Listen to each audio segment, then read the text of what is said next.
Let's weave in some ends and listen to some Reddit stories. Am I the asshole for sterilizing myself against my partner's wishes?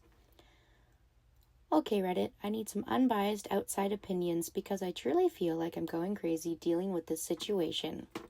I, 28 female, and my partner, 28 male, have 2 children together and have been married for 8 years. For those 8 years, I've either been on birth control when we were preventing pregnancy or tracking my cycle when we were trying to conceive. Adding this just to give the community the context that reproductive responsibility has always fallen on my shoulders. Recently, we discussed the possibility of being done with children since we have our 2 and the family really feels complete. My partner is in agreement that a 3rd child is off the table for him as well. So with that, I thought, great, I can bring up sterilization for either him or I. The reason I wanted this is because I've had every form of birth control before and none of them ever left me feeling 100% okay. So I wanted to be done with birth control completely since we both agreed we're done.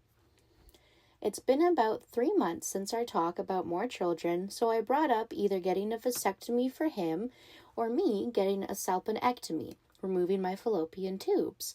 What I thought would be a productive conversation completely blew up. He outright refused a vasectomy, and when I was okay with that and said I'd happily get a salpinectomy, he completely flipped his shit on me, screaming at me about how he forbids it from happening and he won't allow me to damage myself like that.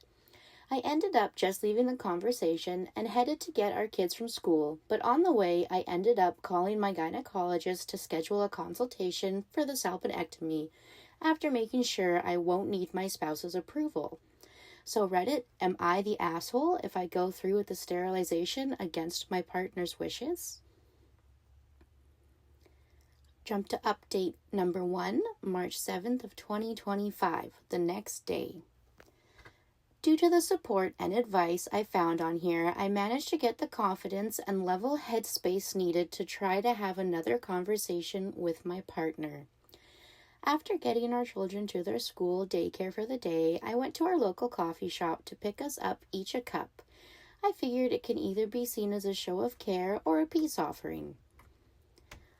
Once I got home, he was sitting at our island doom scrolling TikTok. I think we've all been there. I decided standing across from him would be a bit of a better choice, so I gave us our respective cups and asked if I could get his attention for a conversation.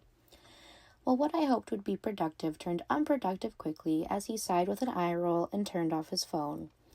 I started by asking the big question